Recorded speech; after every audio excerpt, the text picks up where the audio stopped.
بسم اللہ الرحمن الرحیم۔ السلام علیکم عزیز طلباء of Dubai international public school and college, جماعت ناہم، مضمون اردو۔ خواجہ حیدر علی آتش کی غزل نمبر 2 ہے۔ ہوائے دور میں خوشگوار راہ میں ہے، خزاں چمن سے ہے جاتی بہار راہ میں ہے۔ یہ اس غزل کا مطلع ہے۔ مطلع طلوع سے نکلا ہے، جس کے معنی ہے شروع کرنا، آغاز کرنا، اور غزل کا وہ شعر جو ہم قافیہ اور ہم ردیف ہو اس کو مطلع کہتے ہیں۔ ہوا موسم میں شراب چمن باغ، اچھا اور خوشحال وقت آنے والا ہے، مشکل اور تنگی ختم ہونے والی ہے۔ ہوائے دور میں خوشگوار راہ میں ہے، یعنی کہ اچھا اور خوشحال وقت آنے والا ہے۔ خزاں چمن سے ہے جاتی بہار راہ میں ہے، برا وقت ٹلنے والا ہے اور اچھا وقت آنے والا ہے۔ آتش غزل کے مطلب میں کہتا ہے کہ دنیا کبھی ایک حال میں نہیں رہتی، مصائب و تکلیف کا دور ہوتا ہے اور خوشی و مسرت اور مستی کا دور ضرور آتا ہے، اس لیے نا امید نہیں ہونا چاہیے، کیونکہ نا امیدی کفر ہے۔ شاعر کہتے ہیں کہ خزاں کا موسم ہمیشہ نہیں رہتا، خزاں کے موسم سے مراد برا وقت ہے۔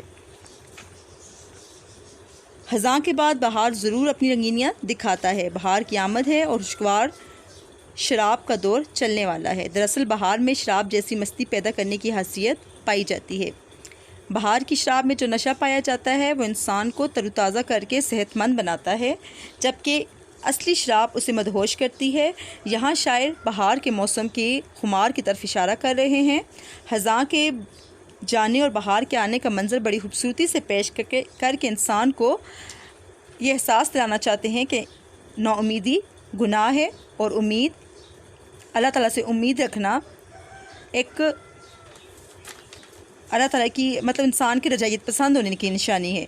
اور میر تقی میر چونکہ قنوتیت پسند تھے، اور وہ زندگی کی تاریک پہلوؤں میں تاریکیوں کو انہوں نے دیکھا تھا، سختیوں کو جیلا تھا، پریشانیوں کو جیلا تھا، اس لیے ان کے شاعری میں قنوتیت پائی جاتی ہے۔ اور یہاں پر حیدر علی آتش کی شاعری میں چونکہ رجائیت ہے، امید کا پہلو ہے، روشن پہلو ہے، تو اس لیے شاعر یہاں پر بتا رہے ہیں کہ برا وقت ٹلنے والا ہے اور ایک اچھا موسم، ایک اچھا وقت نزدیک ہے۔ اور فنی محاسن بتا دوں میں، اس میں ہے فعل ناقص ہے، اور خوشگوار اور بہار یہ کافیے ہیں، راہ میں ہے یہ ردیف ہے، اور یہاں پر شاعر نے صنعت مرات و نظیر کا استعمال کیا ہے۔ ہوائے دور میں خوشگوار راہ میں ہے، خزاں چمن سے ہے جاتی بہار راہ میں ہے۔ یہاں پہ شاعر نے صنعت مرات و نظیر کا استعمال کیا ہے۔ صنعت مرات و نظیر میں آپ کو بتا دوں کہ جب شاعر کلام میں کسی ایک چیز کا ذکر کرے اور پھر اس کی مناسبت سے ایسی مختلف چیزوں کا ذکر کرے جن میں باہم تضاد نہ ہو، تو اسے صنعت مرات و نظیر کہتے ہیں، یعنی کہ ایک چیز کی نسبت سے دوسری چیز لانا۔ تو یہاں پر جیسے بلبل کو باغبان نہ صیاد سے گلا، قسمت میں قید لکھی تھی فصل بہار میں۔ اس شعر میں باغبان، بلبل، صیاد، فصل بہار ایک دوسرے سے مناسبت رکھتے ہیں۔ اس طرح ہوائے دور میں خوشگوار راہ میں ہے، خزاں چمن سے ہے جاتی بہار راہ میں ہے، یعنی کہ اس میں موسم کا ذکر ہے، موسم کے خوشگوار ہونے کا ذکر ہے، بہار کا ذکر ہے، خزاں کا ذکر ہے، چمن کا ذکر ہے۔ تو یہ جو شعر ہے حیدر علی آتش کا، اس میں صنعت مرات و نظیر کا استعمال ہوا ہے۔ شعر نمبر 2 ہے، عدم کی کوچ لازم ہے فکر ہستی میں، عدم کے کوچ کی لازم ہے فکر ہستی میں، نہ کوئی شعر نہ کوئی دیار راہ میں ہے۔ عدم مرچانا دوسری دنیا یعنی آخرت، کوچ روانگی، ہستی زندگی، لازم ضروری۔ انسان کو جس مقصد کے لیے دنیا میں بھیجا گیا ہے اس کے لیے ہمیں ہر وقت مصروف رہنا چاہیے اور اس کے لیے کوششیں کرنی چاہیے۔ مرنے کے بعد ہم یہ فریضہ ادا نہیں کر سکیں گے، ٹھیک ہے؟ اور تشریح کیا ہے کہ اللہ تعالیٰ نے انسان کو اشرف المخلوقات پیدا کیا ہے، اس لیے دنیا میں اس پر بھاری ذمہ داریاں بھی عائد کی ہیں۔ اسے نیک اعمال کے ذریعے آخرت کی جواب دہی کے لیے اپنے آپ کو تیار کرنا ہے۔ اسے اس بات کا خیال رکھنا ہے کہ ایک دن ضرور اسے موت کا ذائقہ چکھنا ہے، اور اس دنیا کو چھوڑ کر قیامت کے روز اپنی فانی دنیا میں گزارے ہوئے وقت کا حساب دینا ہوگا۔ اس نے جو نیک اعمال کرنے ہیں وہ اپنی زندگی ہی میں کرنے ہیں۔ مرنے کے بعد ایسا کوئی موقع ہاتھ نہیں آئے گا کہ وہ اپنے اعمال کی درستگی کے لیے کوئی راستہ اختیار کر سکے، کیونکہ اس جہاں سے رخصت ہونے کے بعد راستے میں کوئی شہر، کوئی بستی نہیں ہے جہاں وہ اپنے اس مشکل سفر کے لیے سامان حاصل کرے گا، کچھ ٹائم وہاں پہ رکے گا، پھر نئے اعمال کی تیاری کرے گا، تو ایسا کچھ نہیں ہوگا۔ دنیا میں بویا ہوا بیج اس نے آخرت میں کاٹنا پڑے گا، کیونکہ دنیا تو آخرت کی کھیتی ہے، ٹھیک ہے۔ جو دنیا میں وہ کرے گا اس کا جواب اس کو آخرت میں دینا ہے۔ اور جب انسان ایک دفعہ اس دنیا سے رخصت ہو جاتا ہے تو راستے میں کوئی سایہ نہیں ہے، کوئی رکنے کا مقام نہیں ہے کہ جہاں وہ رکے گا اور وہاں پہ اپنے نئے اعمال کی تیاری کرے گا۔ تو جب وہ مر جاتا ہے تو اس کا اسی وقت جو اس کے اعمال کی پوچھ شروع ہو جاتی ہے۔ اس کی آخرت کا سفر جو ہے وہ یقینی ہے اور دائمی ہے۔ فنی محاسن اس میں کی اور کے حرف اضافت ہیں، ہے فعل ناقص ہے، میں حرف جار ہے، نا حرف نفی، دیار اس میں قافیہ اور را اس میں ردیف ہے، ٹھیک ہے۔ شعر نمبر 3 ہے، نہ بدرکا ہے کوئی نہ کوئی رفیق ساتھ اپنے، نہ بدرکا ہے نہ کوئی رفیق ساتھ اپنے، فقط عنایت پروردگار راہ میں ہے۔ بدرکا کہتے ہیں محافظ، نگہبان، رفیق دوست، عنایت مہربانی، یعنی سفر آخرت میں کوئی محافظ یا دوست ساتھ نہیں دے سکتا، صرف اللہ تعالیٰ کا فضل و کرم شامل ہوگا۔ یعنی کہ انسان جب مر جاتا ہے تو نہ ہی اس کے پاس ساتھ اس کو کوئی محافظ ہوتا ہے، نہ کوئی دوست ہوتا ہے جو اس کا ساتھ دے گا، اس کے کام آئے گا، اس کی مدد کرے گا۔ صرف اللہ تعالیٰ کی مہربانی ہوئی، کرم ہی اس کے ان اعمال کے لیے جو معاملات اس نے طے کیے ہیں ان کی جواب دہی کے لیے صرف اللہ تعالیٰ کا فضل اور کرم کا ہونا ضروری ہے، ٹھیک ہے۔ شاعر کہتا ہے کہ جب انسان سفر آخرت یا دوسری دنیا کی تیاری کرتا ہے تو اس کو یہ سفر آخرت اکیلے ہی کاٹنا پڑتا ہے۔ اس سفر میں اس کے ساتھ نہ کوئی دوست ہے، نہ کوئی محافظ ہے، نہ کوئی مددگار ہے، اور نہ کوئی مخلص اور سچا دوست ہے۔ اگر کوئی کام آ سکتا ہے یا کوئی فائدہ دے سکتا ہے تو صرف اور صرف اللہ تعالیٰ کی عنایت اور فضل و کرم ہے۔ اس لیے انسان کو نیک کام کر کے اللہ پر توکل اور بھروسہ کرنا چاہیے۔ یہ سفر جو ہے بہت پرخطر ہے اور یہاں دوست، رشتہ دار، والدین، بہن بھائی اور محافظ کوئی کام نہیں دے سکتا۔ منکر اور نکیر کے سوالات کے جوابات اکیلے ہی دینے پڑیں گے، اس لیے انسان کو ان کے لیے اپنے آپ کو تیار رکھنا چاہیے اور اللہ تعالیٰ کے احکامات اور سنت نبی صلی اللہ علیہ وآلہ وسلم پر سختی سے عمل کرنا چاہیے۔ اللہ تعالیٰ کے رحم و کرم کے بھروسے انسان اپنی آخرت کی تیاری کو آسانی کے ساتھ طے کر سکتا ہے۔ وہ بہترین بدلہ دینے والا اور بخشنے والا ہے۔ اللہ کی ذات جو ہے وہ مہربان ہے۔ اللہ پہ جب آپ بھروسہ کرتے ہیں تو اللہ تعالیٰ آپ کو کبھی بھی اکیلا نہیں چھوڑتا۔ دنیا میں آپ نے نئے کمال کیے ہیں، آپ نے اللہ تعالیٰ کے احکامات کو مانا ہے، سنت نبوی کی آپ نے پیروی کی ہے، اور پھر اللہ تعالیٰ آپ کو کبھی بھی اس راہ میں اکیلا نہیں چھوڑیں گے۔ مشکل اور پریشانی کا سامنا تو ضرور کرنا پڑے گا، ورنہ لیکن اللہ تعالیٰ کے جب آپ نے اللہ تعالیٰ پہ بھروسہ کیا، اللہ تعالیٰ آپ کو اس راستے میں کیسے اکیلا چھوڑ سکتا ہے؟ تو شاید یہاں پر یہی بندے کو بتا رہے ہیں کہ مرنے کے بعد انسان کا کوئی سہارا، کوئی دوست، کوئی ماں، کوئی بہن، بیٹی، بھائی، ماں باپ، کوئی بھی آپ کے ساتھ نہیں ہوگا۔ ہر انسان کو اپنی پڑی ہوگی، صرف اپنے گناہ بخشوائے گا، اللہ تعالیٰ سے مغفرت مانگے گا۔ تو اس لیے انسان کو ایسے اعمال طے کرنے چاہیے، ایسے اعمال کرنے چاہیے جس کو اللہ کے سامنے جانے سے اس کو شرمندگی کا سامنا نہ کرنا پڑے، ٹھیک ہے۔ فنی محاسن اس میں نا حرف نفی ہے، فعل ناقص جو ہے اس میں ہے فعل ناقص ہے، راہ قافیہ، راہ میں ہے ردیف ہے، ٹھیک ہے۔ شعر نمبر 4 ہے، تلاش یار میں کیا ڈھونڈیے کسی کا ساتھ، تلاش یار میں کیا ڈھونڈیے کسی کا ساتھ، ہمارا سایہ ہمیں ناگوار راہ میں ہے۔ عشق کے راستے میں ہم کسی کو کیا امراض بنائیں، اور اگر امراض بنائیں تو یہ سخت نادانی ہے، مجھے اس کے لیے اپنا سایہ بھی برا لگتا ہے، ٹھیک ہے۔ ناگوار اچھا نہ لگنا، تلاش یار دوست یا ساتھی کی تلاش، ٹھیک ہے۔ شاعر کہتا ہے کہ عشق میں رازداری سے کام لینا کامیابی کی علامت ہے۔ اس سلسلے میں شاعر اپنے سائے پر بھی بھروسہ نہیں کر سکتا۔ آداب محبت کے خلاف ہے کہ آپ تلاش عشق یا راہ عشق میں کسی کو اپنا رازدار بناتے ہیں یا اس سے مدد طلب کرتے ہیں۔ یہ رازداری اور مدد تمہارے لیے مشکلات بھی پیدا کر سکتی ہے کہ اس سے نکلنا محال ہو جاتا ہے اور جان کے لالے پڑ جاتے ہیں۔ دائمی رسوائی انسان کا مقدر بن جاتی ہے۔ عاشق کسی حالت، کسی وقت بھی رقیب کا وجود برداشت نہیں کر سکتا۔ وہ ہر شخص کو شک بڑی نگاہ سے دیکھتا ہے، اس لیے اپنی منزل کی طرف رواں دواں ہوتے ہوئے پھونک پھونک کر قدم رکھتا ہے اور انتہائی رازداری سے کام لیتے ہوئے اپنے منزل کے اصول کے لیے جد و جہد کرتا ہے۔ اس لیے پردہ اور راز کو راز رکھنا بہت مؤثر ہتھیار ہے۔ عام حالات اور زندگی میں بھی راز کو راز رکھنے والے لوگ ہمیشہ کامیاب ہوتے ہیں۔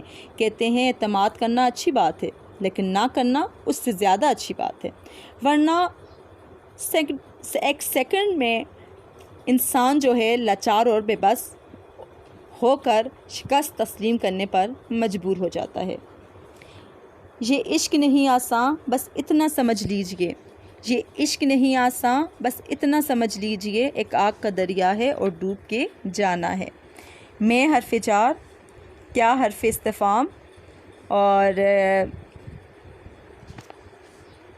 کا حرف اضافت، ہمیں ضمیر مفعولی، ناگوار قافیہ اور راہ میں ہے، اس میں ردیف ہے۔ اب شعر نمبر 5 کی طرف جاتے ہیں۔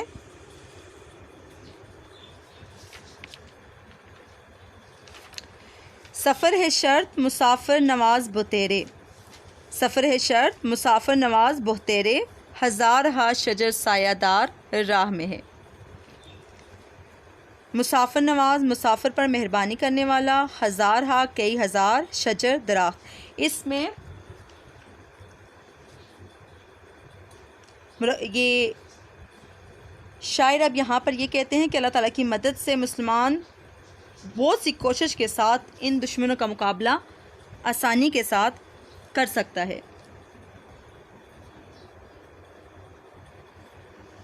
سفر کا آغاز کرنا ضروری ہے، راستے میں کئی مددگار مل جاتے ہیں جو رہنمائی کے علاوہ بھی مدد کرتے ہیں۔ ٹھیک ہے، اس شعر میں آتش کی رجائیت یعنی کہ امید کمال کی حدوں کو چھو رہی ہے۔ سفر اور منزل کی جستجو کس خوبصورتی کے ساتھ پیش کر رہے ہیں جو ان کے فن کمال کی بہترین مثال ہے۔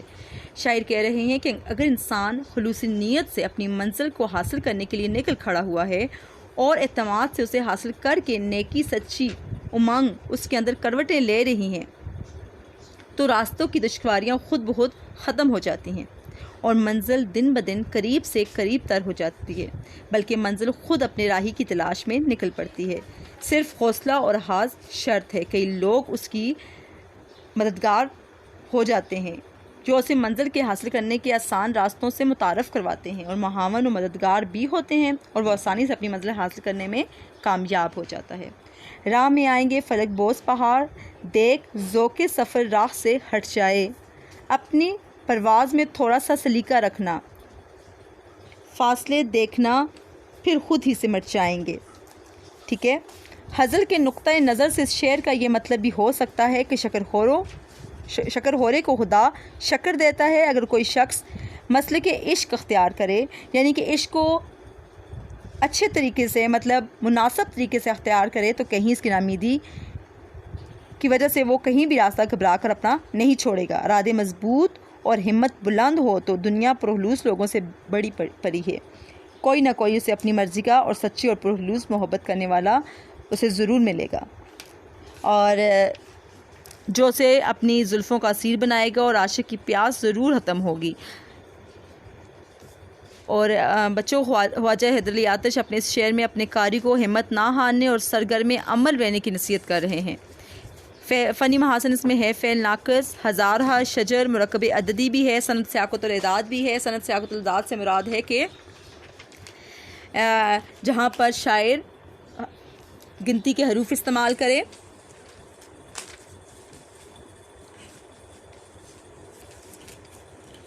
سایہ دار قافیہ راہ میں ہے، ردیف۔ ٹھیک ہے، اب شعر نمبر 6 ہے۔ مقام تک ہم اپنے پہنچ ہی جائیں گے، خدا تو دوست ہے، دشمن ہزار راہ میں ہے۔ اپنی منزل پر پہنچنے کے لیے راستے میں پیش آنے والی مشکلات اور مخالفین کو خاطر میں نہیں لانا چاہیے۔ اللہ پر بھروسہ رکھنا چاہیے کہ وہ تو اپنے بندوں کے ساتھ ہے۔ اب مقام تک ہے ہم اپنے پہنچ ہی جائیں گے، خدا تو دوست ہے، دشمن ہزار راہ میں ہے۔ اب اس میں حیدر علی آتش کہتے ہیں کہ غزل کی منزل کی جانب سفر کرتے ہوئے طرح طرح کی مشکلات اور ہزاروں دشمنوں سے واسطہ پڑتا ہے۔ جو اس کی مخالفت برائے مخالفت پر تلے ہوتے ہیں، اس کی راہ میں روڑے اٹکاتے ہیں، طرح طرح کی اس میں مشکلات کھڑی کرتے ہیں، لیکن کامیاب کون ہوتا ہے؟ جو اللہ پر یقین رکھتا ہے، کیونکہ اللہ تعالیٰ سے بہترین ساتھی آپ کو کہیں نہیں ملے گا۔ اللہ تعالیٰ انسان کا بہترین ساتھی ہے۔ اگر انسان اللہ تعالیٰ پہ بھروسہ کرتا ہے تو اللہ تعالیٰ اس کے بھروسے کو کبھی نہیں توڑتا، اور جو لوگ اللہ کے علاوہ کسی کو دوست یا ساتھی بناتے ہیں تو پھر اللہ تعالیٰ ان کو اپنا دوست نہیں رکھتا۔ اس لیے بچوں، جو شاعر ہمیشہ یہاں پہ یہ پھر ایک دفعہ امید دلا رہے ہیں کہ منزل پہ وہی لوگ پہنچتے ہیں جو خدا پر بھروسہ اور یقین رکھتے ہیں۔ راستے میں بہت سے دشمن ملتے ہیں، بہت سے راستہ بھٹکانے والے ملتے ہیں، غلط منزل کی طرف لے کر جانے والے ملتے ہیں، حاسد لوگ ہوتے ہیں جو آپ کی کامیابی کو برداشت نہیں کر سکتے، تو آپ کو اپنے راستے سے ہٹانے کے لیے، کامیابی کے راستے سے بھٹکانے کے لیے طرح طرح کی تدبیریں کرتے ہیں، لیکن جن کا مددگار خدا ہوتا ہے اور جو خدا پر بھروسہ کر کے نکلتے ہیں، پھر وہ اپنی منزل سے کبھی نہیں بھٹکتے۔ دنیا جو ہے جود البقاء کے اصول پر بنی ہے، طاقتور کمزور کو بے بس کر دیتا ہے، لیکن اگر انسان کے اندر اعتماد ہو، لگن سچی ہو، ایک خدا پہ بھروسہ ہو، تو ایک دن وہ ضرور کامیاب ہو کر اپنی منزل کو حاصل کر لیتا ہے۔ مدی لاکھ برا چاہے تو کیا ہوتا ہے؟ مدی لاکھ برا چاہے تو کیا ہوتا ہے؟ وہی ہوتا ہے جو منظور خدا ہوتا ہے۔ تک حرف جار ہے، بی حرف شرکت ہے، اور تو حرف تفریح ہے، ہزار قافیہ اور راہ میں ہے، ردیف ہے۔ شعر نمبر 7 اور آخری شعر ہے، یہ اس شعر غزل کا مقطع ہے۔ مقطع: تھکے جو پاؤں تو چل سر کے بل نہ ٹھہر آتش، تھکے جو پاؤں تو چل سر کے بل نہ ٹھہر آتش، یہ گل مراد ہے منزل میرا ہر راہ میں ہے۔ اب اس میں شاعر نے اپنا تخلص آتش استعمال کیا ہے، تو یہ مقطع ہے، یعنی مقطع قطع سے نکلا ہے، جس کے معنی ہے کاٹنا، ختم کرنا۔ اب شاعر جس شعر پہ اپنی غزل کا اختتام کر رہا ہو تو وہاں پر وہ اپنا تخلص استعمال کرتا ہے۔ تو آتش کا یہ جو غزل کا یہ شعر ہے، اس غزل کا مقطع ہے: گل پھول ہار کانٹے، گل مراد یعنی پھول مراد خواہش، تو یہاں پر گل مراد سے مراد اس کی منزل ہے، ٹھیک ہے۔ غزل کے مقطع میں شاعر آتش کہتے ہیں کہ منزل کی طرف سفر کرتے ہوئے اگر آپ تھک بھی جائیں تو ہمت نہ ہاریں اور سر کے بل چلیں۔ شاعر یہاں ہر حالت میں منزل کے متلاشی کو سفر جاری رکھنے کی نصیحت کرتے ہیں کہ کہیں تھکاوٹ اور مشکلات کی وجہ سے وہ اپنا ارادہ ترک نہ کر دیں، یعنی کہ انسان جب اپنی منزل کی تلاش میں نکلتا ہے تو اسے طرح طرح کی پریشانیوں کا، مشکلات کا، عجیب طرح کے لوگوں کا، رکاوٹوں کا، حاسدوں کا سامنا کرنا پڑتا ہے۔ تو بہترین انسان کون ہوتا ہے؟ جو اللہ پہ بھروسہ کر کے اپنے سفر کو جاری رکھتا ہے۔ اگر وہ تھک جاتا ہے، اس کے پاؤں تھک جاتے ہیں، تو وہ اپنے سر کے بل چلتا ہے۔ اب سر کے بل چلنے سے مراد یہ نہیں ہے کہ وہ اپنے سر کے ذریعے چلتا ہے، مطلب کہنے کا یہ ہے کہ اگر اس کے پاؤں تھک جاتے ہیں، اس کی ہمت جواب دے جاتی ہے، تو وہ پھر بھی چلتا ہے، وہ رکتا نہیں ہے، وہ راستے کی مشکلات کا سامنا ہر طرح سے کرنے کی کوشش کرتا ہے، ٹھیک ہے۔ کانٹے تو صرف راستے میں ہیں، ان سے مت گھبرائیں۔ جو کانٹوں سے گھبرا کے رک گیا، جو مشکلات سے گھبرا کے رک گیا، وہ کبھی بھی اپنی منزل کو حاصل نہیں کر سکتا۔ اس لیے اپنی منزل کو پانے کے لیے آپ نے اپنے سفر کو جاری رکھنا ہے۔ غزل کے مفہوم کے مطابق شاعر کا مطلب یہ ہے کہ محبوب کو پانے میں عاشق کو تکلیف ضرور برداشت کرنی پڑیں گی، اور جب ان تکلیف کو جھیلتے ہوئے اپنے محبوب کو حاصل کرنے میں کامیاب ہو جائے گا تو یہی اس کی گل مراد یعنی منزل ہے۔ کامیابی انسان کی تمام مشکلات کو بلا دیتی ہے، وہ اپنے جد و جہد پر فخر کرتا ہے اور دنیا اس کی کامیابی کے گن گاتی ہے۔ ہوائیں کتنا ہی زور لگا لیں آندیاں بن کر، ہوائیں کتنا ہی زور لگا لیں آندیاں بن کر، مگر جو گر کے آتا ہے وہ بادل چھا ہی جاتا ہے، ٹھیک ہے۔ اس میں فنی محاسن: جو حرف شرط ہے، تو حرف جزا ہے، کہ حرف اضافت ہے، نہ حرف نفی ہے، کہ حرف بیان ہے فعل ناقص ہے، میں حرف جار ہے، راہ میں ہے ردیف ہے، ہار اس میں قافیہ ہے، ٹھیک ہے۔